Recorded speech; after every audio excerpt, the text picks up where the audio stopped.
Marvel se lascou e tenta resolver. Ou o problema da Marvel Spotlight. O que é isso? Não sei. Thiago aí. O PH Santos vai saber muito mais do que eu sobre o que é o Marvel Spotlight. Eu não sei. Não sou desses. Mas vamos saber. Vamos descobrir aqui agora e conversar sobre o assunto. Mas, antes de qualquer coisa, você já faz parte da Introdução ao Cinema? O curso mais charmoso do Brasil. O curso mais charmoso do Brasil contínuo. Ou seja, você tem acesso de 1 ano. Ao assinar o curso, você tem acesso de 1 ano a ele, com todas as aulas anteriores, mais 2 aulas novas todos os meses. É uma educação contínua de cinema, assim, maravilhosa. Eu tenho certeza que você vai curtir. E lá dentro você vai ver linguagem, teoria, história, política, crítica relacionada à produção cinematográfica. Então, assim, gente, é um curso completíssimo. Venha fazer parte. Link na descrição do vídeo. Bora, PH Santos, me diz aí, por que a Marvel se lascou? Me diz. Marvel pode estar entrando aí numa era de tira casaco e bota casaco em suas produções. Após anúncios recentes, fica evidente como o estúdio tem algumas questões a resolver com relação à sua visão de produção de filmes e séries, sendo uma dessas coisas a serem resolvidas o futuro do universo compartilhado e as pautas que recentemente decidiu abordar. Será então que estamos diante do fim do MCU ou então estamos diante de um recomeço? A tal lacração é realmente o grande problema? Ou o estúdio teve alguns problemas na formação do seu público, principalmente na fase inicial? Vamos lá debater esses temas e ver até onde eles chegam. Mas antes, te peço logo um like nesse vídeo e porventura que faça a sua inscrição para não perder os próximos vídeos aqui do canal. Aqui na descrição. Faz sua inscrição aqui embaixo também, gente. Na moral. Vocês aí ficam assistindo, eu já vi que assim, nas minhas estatísticas aqui, eu vi que 65% do público é inscrito. Então, e esses 35% aí? Tu fica assistindo a porra dos vídeos e não se inscreve. Então se inscreve aqui embaixo. E quer saber mais? Eu tô publicando vídeos exclusivos para membros aqui no canal. Então seja membro aqui embaixo também. Seja membro. Tem vídeos exclusivos para vocês por lá, tá bom? Descrição também tem link para os meus livros. Eu ficarei muito satisfeito se você der uma olhada nele. E vamos lá ao que interessa. Recentemente a Marvel anunciou o selo Marvel Spotlight. Esse selo será responsável por lançamentos do estúdio que não influenciem no MCU ou que não sejam tão influenciados assim por ele. O primeiro lançamento sob esse selo será Echo, uma série que, diga-se de passagem, eu duvido que tenha sido inicialmente concebida para isso. Echo estava planejada para ser lançada como uma série semanal, mas teve a sua estreia adiada para dezembro de 2023 e posteriormente para 2024. O lançamento seguiu o formato Netflix, onde a temporada completa é disponibilizada de uma vez só. A explicação sobre o que será o selo Marvel Spotlight fica por conta de Brad Winderbaum, que é o executivo-chefe de conteúdo para streaming da Disney. Ele afirma que, abre aspas, o Marvel Spotlight oferece uma plataforma para apresentar histórias mais realistas e centradas nos personagens.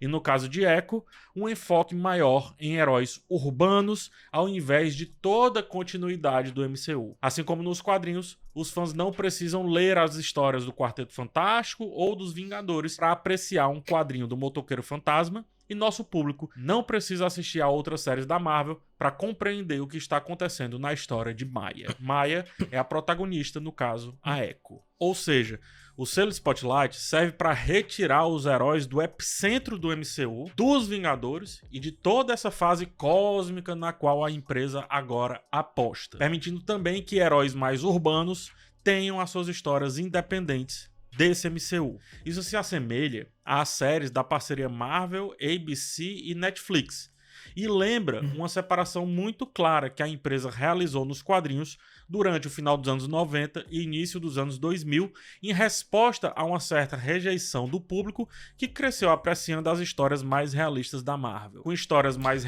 Até aqui eu só tô acreditando, tá, gente? Porque assim... Sabe? Só tô acreditando.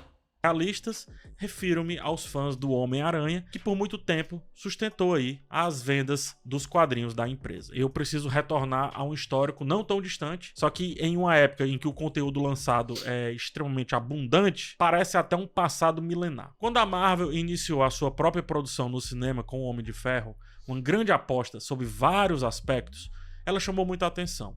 Além da qualidade do filme, a cena pós-créditos insinuava uma ligação com futuros filmes da empresa. E isso foi uma forma da empresa dizer: confie em nós, o projeto é muito mais do que apenas esse filme. Então, se você gostou desse filme, aguarde que virá muito mais. E funcionou muito bem, sobretudo em termos comerciais, gerando mídia espontânea e iniciando um fandom fervoroso que não se contentava mais com o filme em questão, mas com todas as possíveis interligações futuras. É aquilo que a gente conversou, né? É a construção de espectador contemporâneo está intimamente relacionada a esse processo onde não importa mais o que se está assistindo, mas sim aquilo que você irá assistir. Isso está intimamente relacionado ao mundo que estamos vivendo, para além dos filmes da Marvel, mas é vocês pegarem um Reels do Instagram ou TikTok e a gente fica rolando tela para cima, rolando tela para cima, rolando tela para cima, e o que importa é sempre o próximo estímulo pelo qual iremos adquirir. E o próximo vídeo é sempre uma decepção, mas é um estímulo que nos é provocado pela sensação de passar o vídeo pra cima. A gente fica 2, 3 horas ali e a gente não lembra de nada que a gente assistiu. Só buscando, portanto, o estímulo pelo que vem em seguida. Nos filmes da Marvel há algo semelhante, mas não só nos filmes da Marvel. No cinema contemporâneo nós temos bastante sobre isso, inclusive dentro da estrutura narrativa interna de cada filme.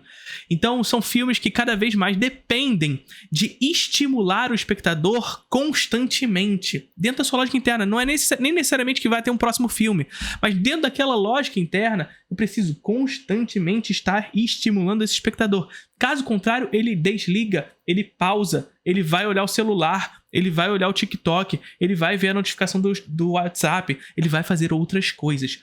Então, a própria indústria cultura retroalimentou a criação de um espectador que demanda constantemente de estímulos e que, caso essa indústria que criou esse espectador não estimule esse espectador simplesmente para o filme, troca o filme ou pausa para fazer outra coisa que o estimulou no seu mundo material, no seu mundo vivido. A Marvel, nesse sentido, compreendeu que esses estímulos podem estar dentro do filme e os filmes da Marvel promovem esse estímulo constante dentro da sua estrutura narrativa, dentro do seu arco narrativo. Constantemente esse espectador precisa ser estimulado dentro desse filme, mas mais do que isso, compreendeu essa lógica de que o próximo filme é sempre o mais interessante. O próximo filme é sempre o que importa, sabe? E aí vem todo esse marketing em torno disso de o próximo filme da Marvel é o mais maduro de todos os filmes da Marvel que já existiu. Aí tu vai assistir a porra do filme, é uma grande porcaria como o filme anterior era. Mas calma, que tem cena pós-crédito. E na cena pós-crédito nos mostra, portanto, que na verdade esse filme que você assistiu, que supostamente era o mais maduro, não era de verdade. É o próximo que vai ser. Sabe? Então o que eu estou dizendo aqui para vocês é: essa indústria da cultura retroalimenta a criação de um espectador. E ao criar esse espectador, depende de criar um espectador cada vez mais estimulado. Aonde isso vai parar? Não sei. Isso se intensificava a cada novo lançamento. A Disney entrou em jogo, aproveitou ao máximo e prosperou bastante. Em uma era que o feed infinito das redes sociais domina a atenção das pessoas, um universo compartilhado também infinito era a tendência perfeita. Nessa mesma época, a DC dominava o cinema. Apesar de seus altos e baixos, a diferença entre Homem de Ferro e The Dark Knight é de apenas alguns meses, pouquíssimos meses. Mesmo com o cinema mais autoral da DC dominando até então, não sobrou mais espaço e todos correram para criar os seus próprios universos compartilhados. Isso só funcionava com a Marvel. Afinal, todos tentavam imitar o estúdio e ficavam parecendo cópias de algo original. Isso mais fortalecia a opinião popular com relação à Marvel do que o contrário. O grande destaque, além do MCU... porque, enfim... Os outros corriam atrás da Marvel não necessariamente porque a Marvel estava fazendo algo disruptivo em termos de arte, mas em termos de mercado. E o que significa isso? Significa dizer que a finalidade no capitalismo é o lucro, gente. Então, assim, por mais que a DC supostamente estivesse fazendo filmes mais interessantes porque são mais autorais, isso não implica dizer que a DC estaria fazendo futuramente mais grana. Porque a Marvel encontrou um método, encontrou um meio de padronização do gosto.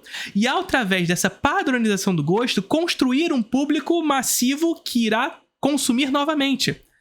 Nada mais, nada menos que a gente está falando é de obsolescência programada. É fazer com que o próximo filme seja mais interessante. E na medida em que você faz com que o próximo filme seja mais interessante, nós estamos falando de consumo novo e de obsolescência do filme anterior. De descartabilidade imediata do filme. Porque o que a gente precisa, na verdade, é o próximo filme. Não é o filme que eu assisti. Então, as outras empresas passam a tentar copiar a Marvel porque esse método de padronização do gosto tinha como interesse específico o lucro. E, gente, o mercado não está interessado em arte. O mercado está interessado no que vem no final disso tudo. Sabe? Então, a cópia, por mais que a DC estivesse dominando em termos de arte, em termos autorais e tudo mais, e que, de certa forma, em primeiro momento, o Dark Knight... O filme do Nolan, o Cavaleiro das Trevas, foi um dos primeiros filmes ali, depois de algum tempo, que bateu os $1 bilhão, né? Apesar disso, a Marvel compreendeu a ideia de mercado de que há necessidade de construir consumo novo o tempo inteiro. E esse consumo novo se deu a partir da inter-relação entre os filmes e da imediata obsolescência do que veio antes. Um filme lançado se torna imediatamente obsoleto para o que vem em seguida. Era também a tal Fórmula Marvel. Era comum os títulos dizendo assim: a Fórmula Marvel acerta novamente. Ou a Fórmula Marvel está cansando. Isso ainda na primeira fase. Tudo porque a Fórmula Marvel era o único assunto possível na época que a Marvel estava dando certo. É essencial, então, definir o que diachos é essa Fórmula Marvel. Só que... O que é Fórmula Marvel? Fórmula Marvel é padronização do gosto, tá? E em termos narrativos, para evitar não só mal-entendidos, mas esse imaginário popular que tenta reduzir a tal Fórmula Marvel para humorzinho, piadinha e somente isso. Vamos lá aos pontos. Essa fórmula inclui 1. Humor e leveza, misturando ação com humor, inclusive em situações tensas, o que tornava os filmes acessíveis, principalmente a um público muito mais amplo do que o público dos quadrinhos. Número 2. Personagens carismáticos, como o Homem de Ferro, né? Quase como um guia dessa história, ele e o Nick Fury. E o Thor, que são os dois cativantes, mesmo em filmes menos aclamados. Homem de Ferro 3, Thor 1, Thor 2 e por aí vai. 3. Histórias interligadas, o que... Veja, a parada do carisma que ele falou aqui está intimamente relacionada ao processo do melodrama. Então, veja, gente, a gente falou sobre melodrama lá no vídeo do Hora Thiago, né? Mas o melodrama, ele tem como característica esse sentimento de pertencimento. E o carisma faz com que a gente se sinta pertencente ao personagem que está em tela na nossa frente. Nos faz sentir empático a ele, nos faz nos conectar com mais facilidade àquele personagem, sabe? Então, isso é fundamental. E isso é histórico em Hollywood, tá? Hollywood, desde sempre, se utilizou do gênero melodrama como ferramenta narrativa. E isso está intimamente relacionado à capacidade adaptativa do melodrama. Isso está intimamente relacionado à capacidade adaptativa do melodrama. Que, apesar de ser um gênero de fato, pode ser facilmente utilizado como uma ferramenta narrativa, desde sempre. Então vocês vão ver melodrama em tudo que é filme, gente. Tudo que é filme. Vocês sempre vêm pra mim nas caixinhas de pergunta e falam: pô, tal filme é melodrama, tal filme é melodrama, tal filme é melodrama. E nem sempre eles são melodrama enquanto gênero, sabe, em si. Mas sempre está ali, dentro da narrativa, o melodrama enquanto ferramenta, porque funciona. O melodrama passa a ser utilizado não como gênero, mas como ferramenta narrativa, porque funciona. Porque é fácil construir um padrão através do melodrama. Por quê? Porque o melodrama é uma ferramenta de fácil assimilação das dores do personagem.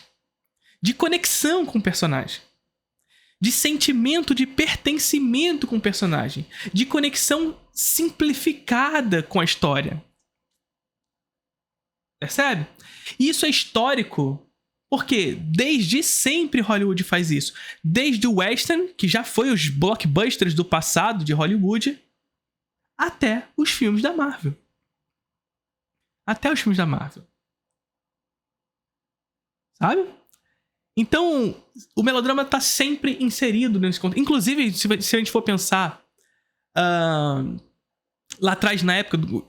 Parênteses, melodrama no Introdução ao Cinema. E agora eu vou falar de uma outra coisa que é Introdução ao Cinema, que é Código Hays. Uma outra aula que tá lá disponível na Introdução ao Cinema, tá, gente? Que é a censura em Hollywood. Se a gente for pensar lá atrás, os filmes hollywoodianos, eles sempre demandavam do melodrama, porque o melodrama era o que vendia. O melodrama era o que fazia o público ir ao cinema. Porque, mais uma vez, é o que a Marvel descobriu aqui. Descobriu. Na verdade, isso é o padrão da indústria desde sempre. Mas ela passou a aplicar como uma fórmula, digamos assim, né? Ora, usar o melodrama como ferramenta para contar essa história. Porque o melodrama vende. Porque o melodrama constrói esse carisma, constrói essa proximidade com o público, etc e tal.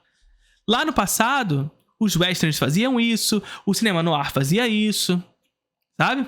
Só que no passado, o melodrama estava intimamente relacionado lá de Hollywood, no passado, estava intimamente relacionado a um casal melodramático. Só que veja, no Código Hays haviam regras, né, do que não pode fazer. E entre essas regras estava, por exemplo, relações interraciais, relações homoafetivas. O que isso significa dizer?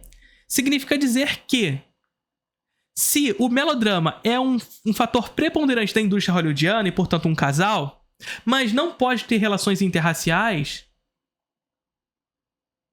o que vai acontecer? Atores negros, sino-americanos, simplesmente são jogados a papéis secundários. Ou relegados da indústria, jogados pra fora. Porque, veja, como é que a gente vai colocar um ator negro fazendo um papel com uma atriz branca? Se não pode. Se o Código Hays não permite. Você percebe? Você percebe como isso vai se replicar? O uso da fórmula melodrama implica, através da fórmula, da ferramenta censura do Código Hays, a simplesmente extinguir atores negros de Hollywood. Jogar pra fora da indústria. Sabe? Assim também com os atores sino-americanos, atores e atrizes. Como a Hui Fei, por exemplo. Que era uma baita de uma atriz da Hollywood pré-Code. E que simplesmente vai ser jogado pra fora da indústria quando o Código Hays entra em jogo. Porque não pode. E como todo filme demandava de melodrama, pra poder ter público, o melodrama não vai ser tirado. A gente tira os pretos, asiáticos. Saca? Então veja, o que eu quero dizer aqui é: o melodrama sempre foi uma ferramenta de Hollywood. Sempre foi. Desde sempre. Agora, cada contexto histórico demanda de um uso específico dessa ferramenta. Lá no Código Hays teve essas implicações. Hoje, o melodrama tem outras implicações. E isso demonstra justamente o caráter adaptativo do melodrama. Que é um gênero, mas ao mesmo tempo uma ferramenta. Que é um gênero e ao mesmo tempo uma ferramenta. Sacou? Incentivava o público a seguir o universo cinematográfico da Marvel para onde ele fosse. Número 4. Tramas simples, enredos diretos, enredos perfeitamente compreensíveis. Os filmes... Gente, vocês estão vendo que o que o PH Santos está fazendo aqui pra gente é simplesmente descrevendo as características do melodrama? Vocês estão percebendo? Vocês estão percebendo como o melodrama é um gênero hiperadaptativo? Que é facilmente construído enquanto um padrão de conexão com o espectador? Assistam a aula do Introdução ao Cinema, gente. Eu tô falando sério, ó. Assistam a aula do Introdução ao Cinema sobre melodrama. Tá? Mas veja só o que o PH tá falando aqui. Duas dessas características aqui são características fundamentais do melodrama. Carisma aqui é só mudar a palavra para sentimento de pertencimento. A diferença aqui é que a Marvel Studios se utiliza do carisma para criar o sentimento de pertencimento. tramas simples é uma outra característica do melodrama, que é a simplicidade pela qual a história será transmitida para atingir sentimentos profundos. Isso é melodrama. Isso é melodrama. Tá? E aí tem mais outras 3 características que eu discuto com vocês lá na Introdução ao Cinema. Tá? Não enganava ninguém. Demorou para chegar num Soldado Invernal, onde as coisas começaram a ser um pouquinho mais complexas. Demorou demais. 5. Muita ação, o que retomava um gênero de ação ali dos anos 90 que ficou perdido, que é uma parada mais brucutu. Mas assim, essa complexidade, ela não era complexidade mesmo assim. E a ação que o PH tá citando aqui é mais um gênero que historicamente atua de acordo com a simplicidade, tá? É claro que vão ter filmes de ação que buscam essa complexificação, como, sei lá, os filmes do Nolan ou a saga Bourne, né? Mas, no geral, a ação busca essa simplificação das ações, né? Da história. Aí é, então, um público bem pontual, como, por exemplo, os homens, sobretudo os jovens. E número 6, temas universais, que abordava questões relativas à humanidade, identidade, poder, responsabilidade, sacrifício, coisas que supostamente universais, tá? Ressoam com muita gente, né? Ressoam com muitos públicos, mas todos os temas são genéricos e discutidos sempre de uma maneira muito, muito simples. Essa é a fórmula da Marvel. Pouco importava, inclusive, quando a trama viria a ser complexa. Uma fórmula que está intimamente relacionada à ferramenta que é utilizada para criá-la. A fórmula, ela garantia o sucesso mínimo da maioria deles. Alguns tropeços aqui, alguns... E por que a Marvel segue o melodrama, mas não faz com qualidade? Aí, gente, vai muito do fazer, de se utilizar da ferramenta. A parada é que a Marvel criou uma fórmula e replica ela em todos os filmes, sabe? E a sensação é muito de que a gente está assistindo sempre o mesmo filme. É sempre que a gente tá assistindo o mesmo filme, mas o que importa é o próximo. Então, assim, a lógica não é nem por que ela não faz com qualidade, é porque ela replica o tempo inteiro a mesma coisa. É aquilo que a gente falou no início aqui do vídeo, tá? É o que a gente falou no início do vídeo. Existe uma fórmula onde ela descobriu que a construção, a propensão de lucro, sobretudo na contemporaneidade, está intimamente relacionado à obsolescência do que está sendo feito para pressupor o consumo novo. Então a gente olha para o mercado pré-Marvel, ou ali contemporâneo a Marvel, o Cavaleiro das Trevas, e era um filme de herói, mas que buscava uma autoria, digamos assim, dentro daquela lógica, que não pressupunha um universo. Até havia uma trilogia, mas não pressupunha um universo. O que a Marvel compreendeu nesse sentido é a criação de um padrão em torno do melodrama, a construção de um padrão que iria criar um padrão de consumo e, portanto, um padrão de gosto, onde não importa muito o que eu estou assistindo, mas sim o próximo filme. Porque quando eu faço isso, eu imputo nas pessoas de que o que eu estou assistindo não importa tanto. E, portanto, eu preciso consumir novamente. E aí a qualidade não importa tanto. Porque ela está acostumada a assistir aqueles filmes daquela maneira. Ela só quer saber o que vai acontecer depois. Saca? Alguns tropeços acolá, mas todos passavam na média. Reflito sobre isso ao considerar, por exemplo, as Marvels. O lançamento mais... É isso, todos passam na média. Todos, sabe? Todos são filmes. Ponto. Recente da empresa. Ele se encaixa, o filme, perfeitamente na fórmula básica da Marvel. Humor e leveza durante todo o filme. Check. Miss Marvel é uma personagem cativante e divertida. Check. A história é fruto de tramas interligadas, como WandaVision e Miss Marvel sendo utilizadas aqui, além de conectar-se com Vingadores e introduzir 2 novos grupos nesse grande MCU. Check. Tem uma trama extremamente simples, de certa forma até pueril. Check. Ação intensa, superando qualquer filme do Thor. E por fim, temas universais como fraternidade, amizade e o peso do poder na jornada de Kamala Khan e de Monica Rambeau. Check. Fórmula Marvel. Contudo, o filme não foi bem recebido. O que fica as perguntas: Guerra Infinita elevou o padrão? Ou será a falta de um homem musculoso, ou um homem arrogante, para agradar a homens não tão musculosos, mas muito arrogantes?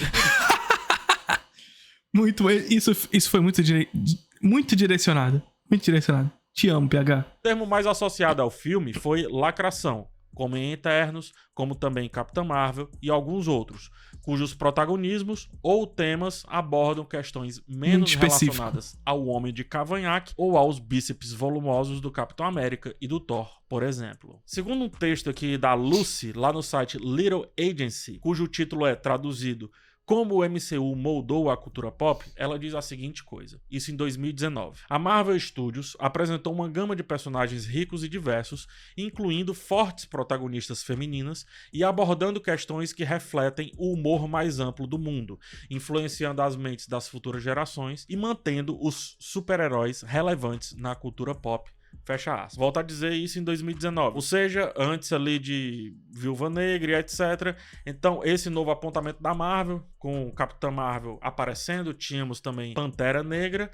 Do ponto de vista da Lucy, iria renovar o público. Não aconteceu. Na verdade, a Marvel apontar para novos assuntos teria um preço, como está tendo agora. E é agora que eu começo a minha argumentação final.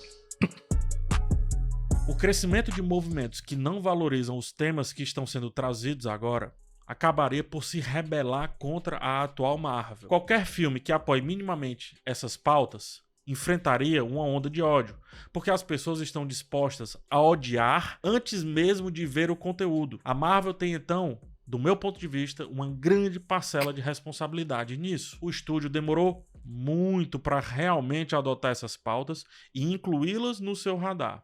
Eu não estou dizendo que é certo ou errado adotá-las. Entenda bem. Apenas afirmo que a empresa demorou e isso é um fato. Por exemplo, a primeira vez que uma mulher teve um papel de protagonismo em um filme solo da Marvel foi com o Capitã Marvel, lançado em 2019. Dar relevância a outro demográfico em seus filmes criou um mais de 10 anos, né? grande problema. Fazer o público, acostumado a homens em destaque, gostar também de mulheres em posições similares ou levemente parecidas. Só que levou 11 anos, aproximadamente uma década após o início do MCU, para que um filme com protagonista feminina fosse lançado. Um jovem de 18 anos, acostumado com outras narrativas de super-heróis, ele tinha 18 anos quando lançou O Homem de Ferro e 28, 29 anos quando lança o Capitã Marvel. Isso, e aí vai muito relacionado a essa perspectiva onde a Marvel, ela aplica a mesma fórmula desde o início. E o que eu quero dizer com isso? Eu quero dizer que, quando foi lançado o Homem de Ferro e que a Marvel começa a construir essa fórmula Marvel e, portanto, essa padronização de gosto, ela constrói um gosto específico nesse espectador que não evolui, não amadurece junto com esse espectador. Então, esse espectador de 18 anos, que foi acostumado a esses homens musculosos que o PH tá falando aqui, não amadureceu esse gosto ao longo desses 18 anos. Ele tá acostumado... desses anos, melhor dizendo. Ele tá acostumado àquele gosto que ele adquiriu lá desde o início. E quando uma mulher em posição de destaque finalmente aparece nesse contexto, parece que é outra coisa. Parece que é algo novo, completamente novo. Mas a fórmula é a mesma. Mudou a estética de quem aparece. De quem aparece, não como aparece. Sabe? E aí incomoda. Talvez se, e aí é a grande questão, se a Marvel tivesse apresentado isso desde o princípio, ou minimamente no princípio, esse gosto pudesse ser adquirido junto, no processo da criação desse gosto. Sabe? Mas a Marvel não amadureceu. A Marvel continua fazendo filme para aquele jovem de 18 anos de 10 anos atrás. Mas ele tem 28 hoje. E por que a Marvel faz isso? A Marvel faz isso com o intuito de capturar novos públicos. Porque se ela fizesse filmes para o jovem de 28, ela não pegaria mais o jovem de 18. E aí daria problema em termos de mercado. Então ela permanece fazendo um filme numa linha de maturidade que nunca é madura. Mas ao mesmo tempo não amadurece o gosto desse cidadão que foi acostumado a um determinado processo que deixa de ser quando simplesmente aparece uma mulher em posição de destaque. Compreendendo sempre, claro, a estrutura material pelo qual estamos inseridos, porque o cinema faz parte do mundo. Sabe? O deputado mais jovem do Brasil, isso em 2023, na altura da gravação desse vídeo, tinha 19 anos quando o Homem de Ferro foi lançado e 29 quando Capitã Marvel chegou aos cinemas. Se o cinema de Hollywood influencia ou não a formação humana, e nessa época o cinema de Hollywood era a Marvel, e Marvel era sinônimo de homem no poder, então a equação está muito bem feita. Agora, se você acha que cinema não influencia o imaginário popular, não influencia culturalmente a sociedade, eu realmente me questiono como é que você ainda tá nesse canal. Gente, é isso, tá?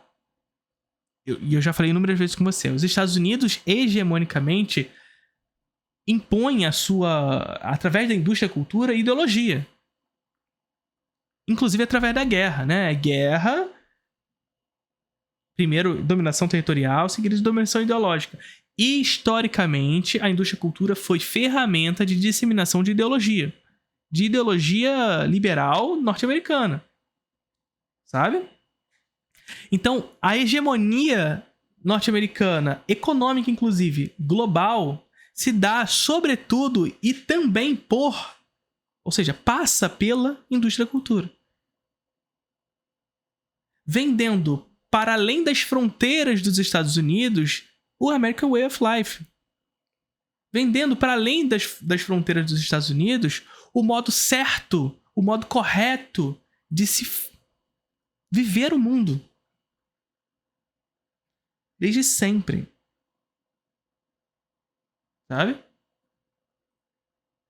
que eu quero dizer é que o problema não está na fórmula, nem nesse lance de interconexão. Tá tudo interconectado até agora. O problema é que o público cresceu gostando de algo e recentemente a empresa adicionou um novo elemento a essa fórmula. Dizer que isso, então, o problema não é como esses cidadãos aí que ficam falando essas merdas na internet, de lacração, de cultura woke. O problema não é a inserção da mulher. O problema é a inserção tardia. Fazendo com que a formação, a criação de um gosto estivesse associada a um tipo de gosto específico que não mais esse. Não esse atual. Foi tarde. Que o filme está bom ou ruim é reducionismo. Porque de filme ruim, a Marvel estava lotada. Sempre. A batalha final do primeiro Thor é uma das coisas mais bizarras do MCU. Mas Thor continua sendo amado. Não há nada mais absurdo do que Homem de Ferro 3 buscando uma trama e lançando armaduras na tela. E ainda assim, Robert Downey Jr. é extremamente valorizado. O CGI inicial de Era de Ultron é medonho, mas todos adoram Vingadores e clamam por eles de volta. Um filme da Viúva Negra seria mais apropriado agora, na década de 2020, ou próximo ao primeiro Vingadores? Eu diria que naquela época. Seria. O filme é ruim, tá? O filme é ruim, mas é isso que o PH disse também. De filme ruim, tava cheio. Mas a Marvel não teve coragem ou vontade, e agora aqueles que criticam a inclusão não conseguem aceitar que possa ser interessante ter uma mulher em uma posição de poder nos filmes da empresa, porque essas mesmas pessoas não aceitam isso na vida real. Não aceitam sequer dentro da sua casa. Como é que vão aceitar no filminho que teoricamente tem que afastá-las da realidade? Porque é aquilo que a gente já discutiu inúmeras vezes também, né, cara? Eu tô falando isso aqui o tempo todo, mas... A representação da mulher no cinema está intimamente relacionada a um tropo narrativo de reestabelecimento da ordem social, né? Então, inserir a mulher nos cinemas, ou seja, naquilo que se dissemina a ideologia, numa posição onde a ideologia dominante estabelece, deseja, é o que se põe, é o que é posto, sabe? Então, representar a mulher no cinema, assim como a representação do homem no cinema está relacionado à posição de poder onde ele está inserido, a posição da mulher sempre sendo vista e não olhando está intimamente relacionado a um tropo narrativo que deseja reestabelecer ou solidificar uma ordem social, onde a mulher depende de estar submissa à posição masculina. Então, a Marvel demorar a pôr a mulher nessa posição é uma das causas, porque a causa é material, está no mundo vivido, não é somente isso, de nós não conseguimos ver o sucesso desses filmes nas telas. Porque, assim como a Marvel acostumou esse público por um padrão de consumo, a história do cinema acostumou esse público a ver a figura feminina a ser vista e nunca olhando. Ela é sempre vista, ela é sempre exibida ao olhar masculino. Sempre exibida ao olhar masculino. Porque o interesse nessa posição de ser vista da mulher está intimamente relacionado a essa posição onde se reestabelece uma ordem social. Porque caso essa mulher seja representada de outra maneira, essa ordem social é quebrada. E vocês podem ver que esses cidadãos que falam esse tipo de coisa, que esses cidadãos que estão aí replicando essa ideia de lacração de cultura woke, sempre replicam a mesma questão. A representação da mulher em posição de poder é uma destituição da ordem social pré-estabelecida. Eles sempre vão falar isso.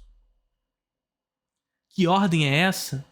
Quando essa ordem esteve vigente, eu não sei. Mas eles são idealistas. Então eles estão sempre replicando a mesma coisa.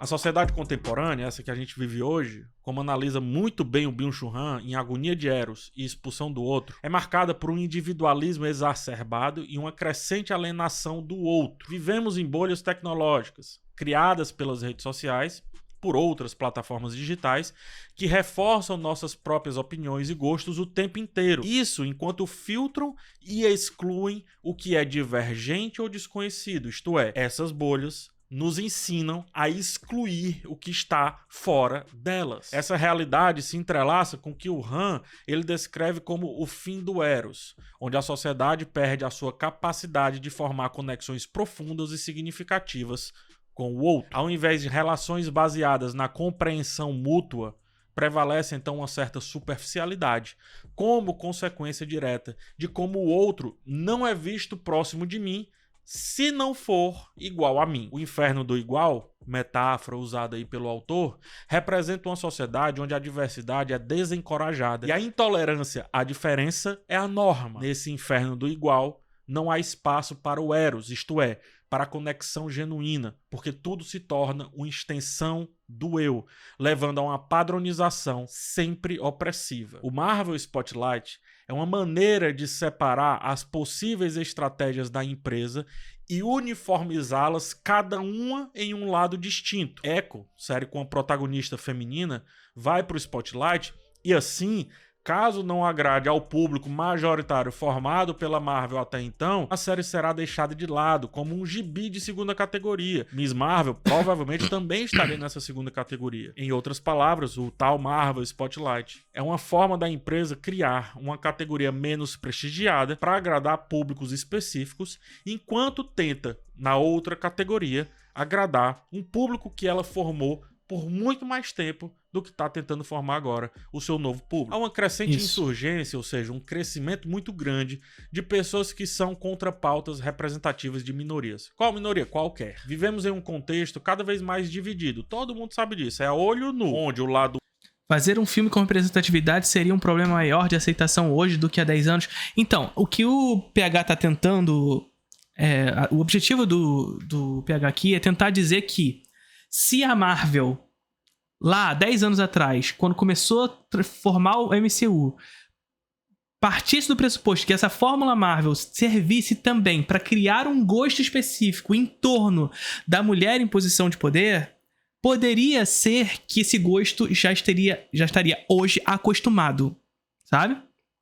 É claro que isso não é uma certeza, isso continua sendo um si, porque a história do cinema nos mostra que a mulher sempre foi posta num lugar de ser vista e não de ver. A gente já falou aqui inúmeras vezes sobre o texto da Laura Mulvey, né? O homem não consegue ver em si uma figura exibicionista e, para tanto, ele põe a mulher nessa posição de exibicionismo. Só que, quando ele olha para a mulher, surge nele aquilo que a Laura Mulvey chama de ameaça de castração. Ou seja, ameaça da perda de poder. pela ausência de pênis, né? É uma parada psicanalística. A ausência de pênis, a perda do pênis, é a perda do poder. É o Sansão perdendo o cabelo porque Dalila cortou o cabelo. Sabe? Então, inclusive o tropo narrativo da Femme Fatale, a gente já discutiu aqui inúmeras vezes também sobre isso, representa justamente essa figura onde a mulher é posta sob uma posição de poder, e esse poder da figura feminina é uma ameaça à figura masculina e também à ordem social. Então, Sansão perde o cabelo e o cabelo é entregue aos filisteus e ele perde a força. Sabe? Medusa, através da sedução, através da sua aparência, transforma os homens em pedra. Pandora abriu a caixa que trouxe a desgraça para o mundo. E assim por diante. No cinema, inúmeras dessas femme fatales que representam um perigo à figura masculina. Então, a figura feminina, o olhar para a figura feminina ameaça a castração masculina. E aí o homem tem 2 caminhos para isso. Ou ele vai apresentar essa moça com seus mistérios. Ela vai ser uma moça perigosa, uma moça, enfim, que é o tropo narrativo da Femme Fatale, dos filmes noir, né? Ela vai ser perigosa, ela vai ter o seu mistério e tudo mais. Só que aí o homem, na sua posição de poder, irá desvendar o mistério feminino, cabendo a ela, ao final disso tudo, a sua punição ou redenção ao olhar masculino. Ou essa mulher será completamente desencorajada, completamente destituída de ameaça. Ela vai ser uma figura tranquilizadora. E nesse sentido, ela será erotizada, ela será exibida ao olhar masculino. É quando surgem as musas do cinema. Sabe? Então tem 2 caminhos para essa ameaça de castração. O que o PH está tentando trazer aqui pra gente é essa perspectiva onde, se no início a Marvel apresentasse a figura da mulher como um padrão de gosto, a figura da mulher como uma figura de poder dentro das narrativas, como um padrão de gosto, tal como a representação masculina, talvez esse público que desde o início se acostumou a assistir os filmes da Marvel pudesse hoje estar assistindo os filmes com essas figuras representadas, sem ficar falando aí de lacração, etc e tal. Talvez. Mas isso é um talvez também.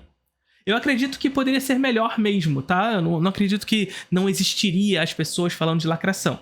Mas eu acredito que, de fato, poderia ser melhor.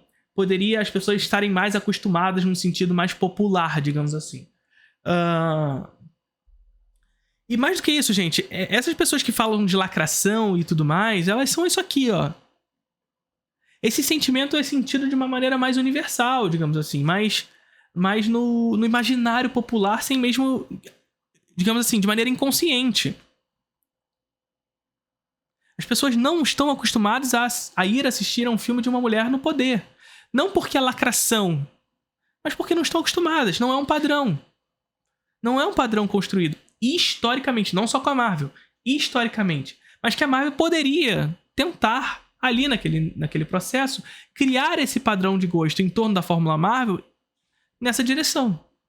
Eu acho que é muito por aí que o PH tá tentando trazer a ideia dele. O lado A e o lado B são muito bem claros. E a Marvel e a Disney parecem assumir que alguns filmes e séries pertencerão ao lado B, enquanto outras produções merecerão o lado A. Se algo não funciona de um lado, é transferido para o outro e vice-versa. Não é diferente do jovem preso na bolha querendo que o lado de fora seja igual, e assim expulsando esse lado de fora a qualquer custo. A Marvel quer os 2 públicos.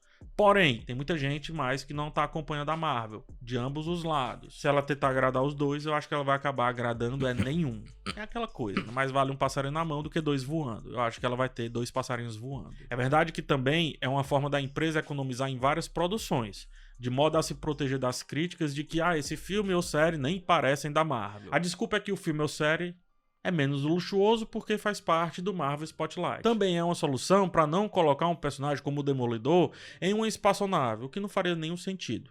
Mas esses 2 pontos são insignificantes comparado ao maior problema.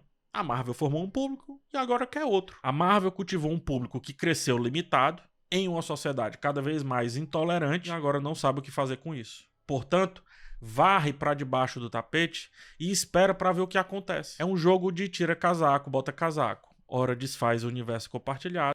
Se der certo, a gente joga lá.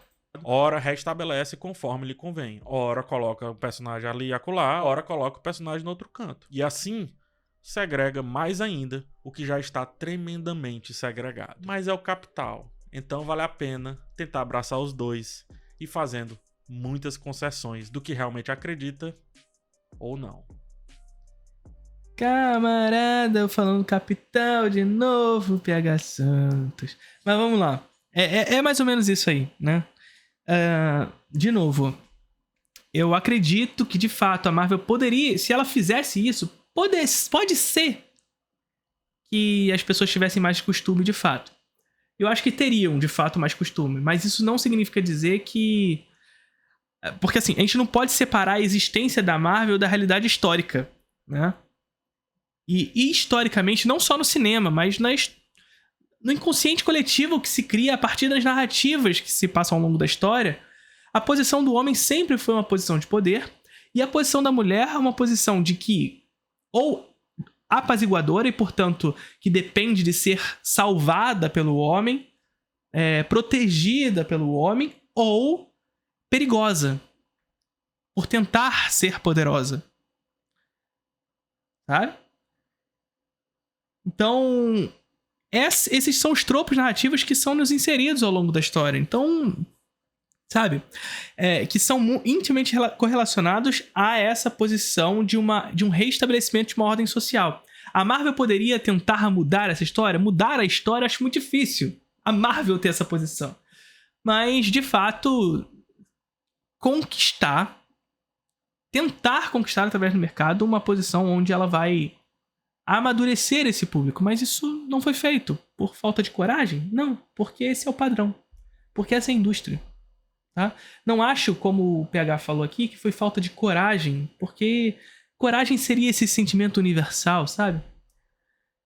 Eu acho que foi muito mais bolso. Sabe? Por que bolso? E aí vocês vão dizer, mas se ela tivesse se acostumado desde o início, talvez a grana batesse mais forte no bolso, mesmo com a representação feminina. Mas não. A Marvel tinha consigo uma história. Eu digo história, não é a história da Marvel, é a história da humanidade. E a história da humanidade, as narrativas da humanidade nos dizem qual é a posição da mulher e qual é a posição do homem. E através disso, essa história já nos construiu esse padrão. Então é mais fácil seguir ele. É mais fácil fazer com que o universo compartilhado da Marvel dê certo seguindo ele. Depois a gente tenta inserir as outras personagens. Mas depois. Sabe? Mas o resultado é esse que a gente tá vendo aí. Tá bom? Então tá bom. Curtiram o vídeo?